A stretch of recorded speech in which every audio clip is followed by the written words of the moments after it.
नमस्कार दोस्तों, स्वागत है आप सभी का हमारे आज के इस नए वीडियो में। और आज के इस नए वीडियो में आप सभी छात्र छात्राओं को नई अपडेट बताना चाहेंगे। दोस्तों, मध्य प्रदेश के समस्त सरकारी एवं प्राइवेट आईटीआई में प्रवेश सत्र 2024-25 के अंतर्गत ऑनलाइन आवेदन प्रारंभ हो चुके हैं। तो जो भी छात्र छात्राएं कक्षा 10वीं के बाद या 12वीं के बाद आईटीआई का कोर्स करना चाहते हैं, वो यहाँ पे अपना ऑनलाइन रजिस्ट्रेशन कर सकते हैं और अपना आईटीआई में एडमिशन ले सकते हैं। तो इसकी जो प्रवेश प्रक्रिया है वो प्रारंभ हो चुकी है। इससे संबंधित पूरी जानकारी आपको हम इस वीडियो में बताने वाले हैं। आप आवेदन कब से कब तक कर सकते हैं और इसमें आप आवेदन जो है स्टेप बाय स्टेप कैसे कर पाएंगे, इसकी भी जानकारी इस वीडियो में हम बताएंगे। सबसे पहले हमने जो है मुख्य पोर्टल ओपन किया हुआ है, आप देख सकते हैं DSD.mp.gov.in की जो वेबसाइट इसे ओपन किया हुआ है।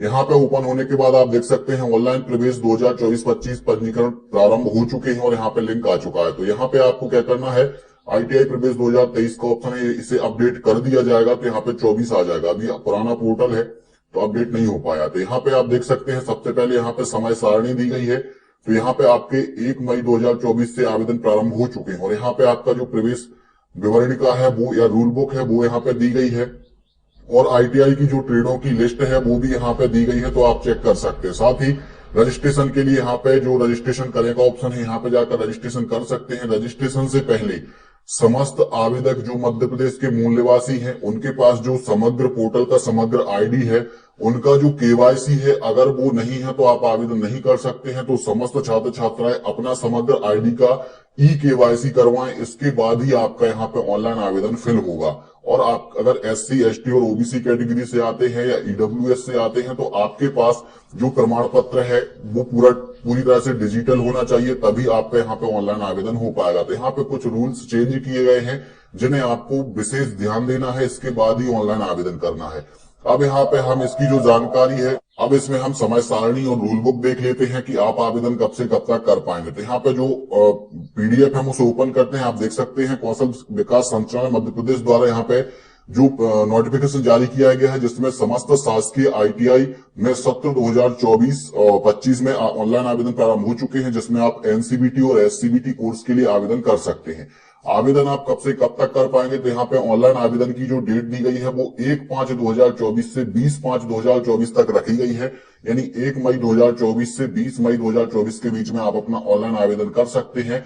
और यहाँ पे जो त्रुटि सुधार और चॉइस फिलिंग की जो डेट है वो अभी यहाँ पे नहीं दी गई है और साथ ही जो मेरिट लिस्ट है उसकी भी डेट नहीं दी गई है। तो बहुत जल्द इसकी अधिसूचना जारी कर दी जाएगी और हमारी वीडियो के माध्यम से आप तक ये जानकारी पहुंचा दी जाएगी।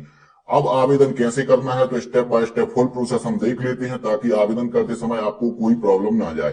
तो यहाँ पे आप देख सकते हैं ये डायरेक्ट लिंक आपको वीडियो के नीचे डिस्क्रिप्शन में मिल जाएगा, वहां से डायरेक्टली आप इस पोर्टल पर पहुंच सकते हैं। यहाँ पे पहुंचने के बाद आपको कैंडिडेट रजिस्टर हट के ऑप्शन पर क्लिक करना है। ऐसे ही हम यहाँ पे क्लिक करते हैं, आप देख सकते हैं यहाँ पे कुछ इंट्रोडक्शन आपको आएगा।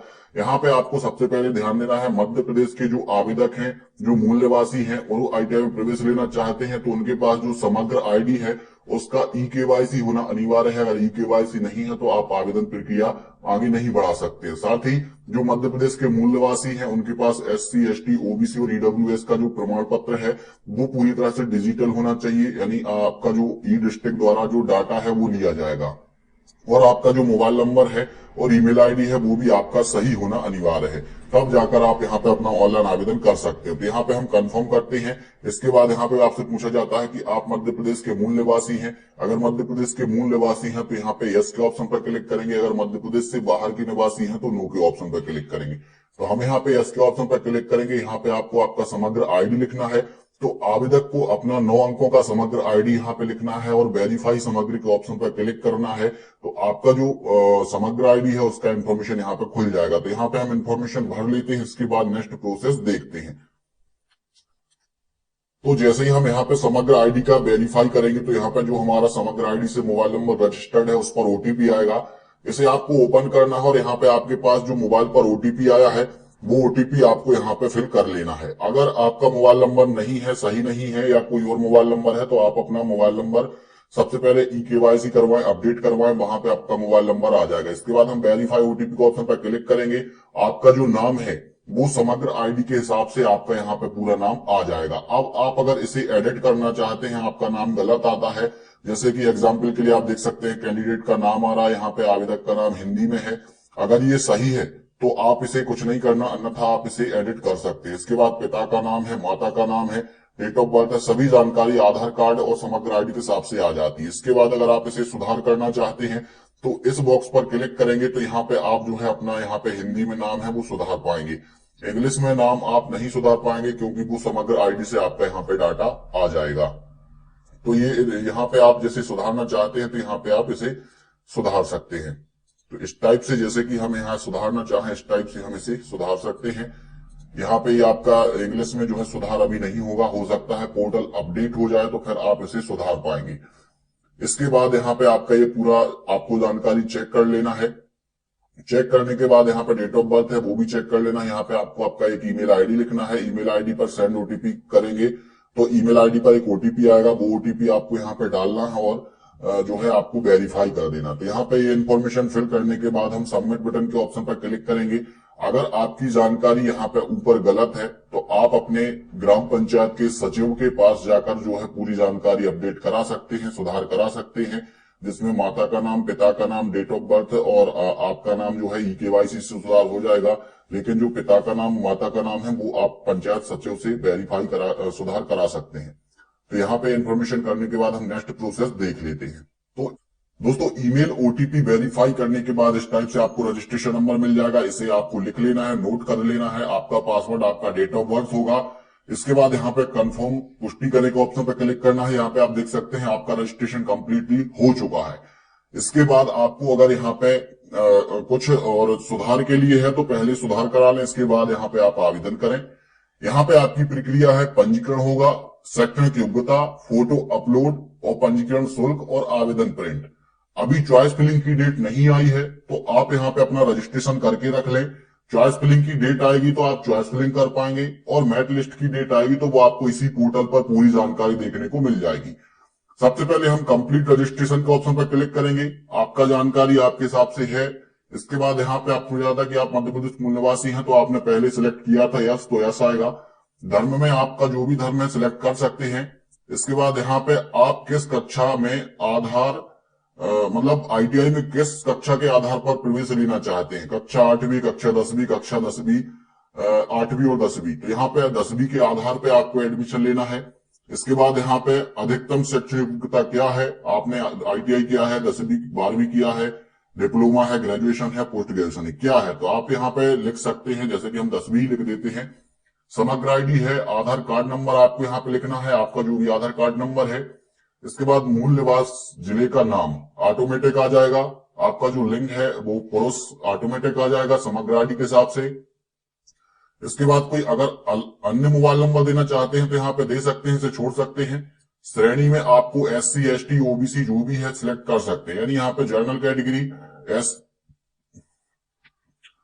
यहाँ पे आप general category, SC category, ST category और OBC कैटेगरी, तो जो भी आपका कैटेगरी है वो आप यहाँ पे सिलेक्ट करेंगे। इसके बाद आप अगर जनरल कैटेगरी सिलेक्ट करते हैं तो आपको ये EWS श्रेणी का ऑप्शन खुलेगा। अगर आप EWS श्रेणी से आते हैं तो यहाँ पे आपको सिलेक्ट यस या नो सिलेक्ट करना होगा। यहाँ पे आपको आपका जो जाति प्रमाण पत्र है उसका रजिस्ट्रेशन नंबर यहाँ पे लिखना है। इस टाइप से आप अपना रजिस्ट्रेशन नंबर जो है टाइप कर सकते हैं। जो भी आपका रजिस्ट्रेशन नंबर होगा इस टाइप से आपको लिखना है। इसके बाद यहाँ पे आपको डेट लिखनी है, जिस डेट में आपका जाति प्रमाण पत्र जारी हुआ है, और प्रमाण पत्र सत्यापन करे के ऑप्शन पर क्लिक करना है। तो आपकी जो जानकारी है वो ऑटोमेटिक यहाँ पे फिल हो जाएगी। तो यहाँ पे जैसे ही हम जाति प्रमाण पत्र का नंबर लिखेंगे, डेट लिखेंगे, प्रमाण पत्र सत्यापन करेंगे तो ऑटोमेटिक आपका जानकारी वेरीफाई हो जाएगा। इसके बाद जारी करने वाले अधिकारी का नाम लिखना है। तो यहाँ पे हमारा जो जाति प्रमाण पत्र है वो जिस अधिकारी ने जारी किया है वो SDM यहाँ पे हम लिख देते हैं। तो आप जो है जिस भी अधिकारी ने, वहां पे आपका लिखा हुआ होता है नीचे जहां पे सिग्नेचर होते हैं, वहां पे आप यहाँ पे लिख सकते हैं। तो हम SDM सागर लिख देते हैं। इसके बाद यहाँ पे प्रमाण पत्र जारी करने वाले जिले का नाम, तो यहाँ पे हमारा जो जिला है वो लिख देते हैं। इसके बाद यहाँ पे आपके पास कोई अन्य कैटेगरी है, जैसे कि आप अगर विकलांग हैं तो विकलांग सिलेक्ट करेंगे। यहाँ पर स्वतंत्रता संग्राम सेनानी, भूतपूर्व सैनिक, NCC, विभागीय ITI या कोई नहीं, तो यहाँ पे हम कोई नहीं सिलेक्ट करेंगे। इसके बाद यहाँ पे ये ऑप्शन ऑटोमेटिक हट जाते हैं। अगर आप किसी प्रकार से विकलांग हैं तो यहाँ पे आप अपनी विकलांगता दर्शा सकते हैं और प्रमाण पत्र भी लगा सकते हैं। इसके बाद हम आगे चलते हैं, ये इन्फॉर्मेशन हम यहाँ पे छोड़ देते हैं। स्पेशल कैटेगरी में आप यहाँ पे अगर भोपाल गैस पीड़ित या फिर जो यहाँ पे डूब से प्रभावित परिवार या जो भी है तो लिख सकते हैं, अन्यथा ऐसे हम ना कर देते हैं। इसके बाद यहाँ पे आप जो है जो 6 महीने का अलग से कोर्स होता है, उसी में डबल सिस्टम ट्रेनिंग के माध्यम से एक कोर्स होता है डीएसटी का। अगर वो यहाँ पे आप करना चाहते हैं अपनी ट्रेड के साथ तो यहाँ पे वो कर सकते हैं। 6 महीने से 1 साल के बीच का आपका कोर्स होता है, अगर करना चाहे तो कर सकते हैं, अन्यथा इसे हम नो कर देते हैं। इसके बाद यहाँ पे आपसे पूछा था कि आप जो है पुलिस आईटीआई में प्रवेश लेना चाहते हैं तो यस कर सकते हैं, अन्यथा हम इसे नो कर देते हैं। इसके बाद यहाँ पे ये जो आईएमसी का ऑप्शन दिया गया है, ये पेमेंट सीट है, जो कि हर आईटीआई में एक या 2 सीट कंफर्म होती है, जो कि सेल्फ पेड कोर्स होता है। यानी आपको पूरा जो शुल्क है आपका, वो शुल्क आपको पे करना होता है, जो कि 40, 50, 30 हजार के समथिंग यहाँ पे आपका शुल्क होता है। तो अगर ये सीट आप लेना चाहते हैं तो ले सकते हैं, अन्यथा इसे हम नो कर देते हैं। इसके बाद यहाँ पे आप जम्मू कश्मीर राज्य से विस्थापित हैं तो यहाँ पे हम नो कर देते हैं। परिवार की कुल वार्षिक आय कितनी है वो लिख देते हैं। इसके बाद यहाँ पे हम आगे चलते हैं। यहाँ पे परिवार का जो भूमि क्षेत्र है, कितनी भूमि है आपके पास वो लिख देते हैं। तो यहाँ पे है तो लिख दें, अन्यथा हम 0 कर देते हैं। इसके बाद यहाँ पे आप जो है असंगठित कर्मकार जो श्रमिक हैं उनकी पुत्र पुत्री हैं तो यहाँ पे यस कर सकते हैं, नहीं है तो हम नो भी कर सकते हैं। अगर आप लिखते हैं तो यहाँ पे आपको जो है उसका रजिस्ट्रेशन नंबर देना होगा। इसके बाद यहाँ पे हम आगे चलते हैं। यहाँ पे हमें एड्रेस लिखना है, तो वर्तमान पता में जो कि आपका पता है तो यहाँ पे आपको आपका जो एड्रेस है वो लिख लेना है। यहाँ पे हम जो है अपना स्टेट सिलेक्ट करते हैं, यहाँ पे हम अपना जिला सिलेक्ट करते हैं, यहाँ पे हमें जो है तहसील सिलेक्ट करना है, यहाँ पे हमें जो है ब्लॉक सिलेक्ट करना है। ये सभी इंफॉर्मेशन आपको फिल करनी है। ग्राम पंचायत सिलेक्ट करना है, विधानसभा आपकी जो है सिलेक्ट कर सकते हैं, या फिर आप लिख सकते हैं, पता कर सकते हैं। इसके बाद यहाँ पे आपका जो पिन कोड है वो आपको लिखना है। ये पूरी जानकारी फिल करने के बाद आपको इस बॉक्स पर क्लिक करना है, तो यहाँ पे आपकी जो जानकारी ऑटोमेटिक यहाँ पे फिल हो जाएगी। इसके बाद हम सबमिट टू सेव डेटा के ऑप्शन पर क्लिक करेंगे तो यहाँ पे आपका जो डाटा है वो सफलतापूर्वक सेव हो जाएगा। इसके बाद हम नेक्स्ट प्रोसेस पर चलेंगे, शैक्षणिक योग्यता। तो शैक्षणिक योग्यता की जो जानकारी है अब हम वो चेक कर लेते हैं। सेव करने के बाद शैक्षणिक योग्यता का ऑप्शन आएगा, हम इस ऑप्शन पर क्लिक करेंगे। यहाँ पे आपको 2 ऑप्शन दिए जाएंगे, 8वीं कक्षा की जानकारी और 10वीं कक्षा की जानकारी। तो यहाँ पे आप जो है हम कक्षा 10वीं की जानकारी देंगे। यहाँ पे हम कक्षा 10वीं का जो रोल नंबर है वो यहाँ पे लिख देंगे। यहाँ पे आपको जो है सत्र लिखना है, किस सत्र में आपने कंप्लीट किया है। यहाँ पे आपको परसेंटेज लिखना है। यहाँ पे आपके जो कितने प्राप्तांक हैं 425 लिख देते हैं। पूर्णांक कितना था 500 था, टोटल हमारा 85% आता है। इसके बाद हम इसे सेव कर देते हैं।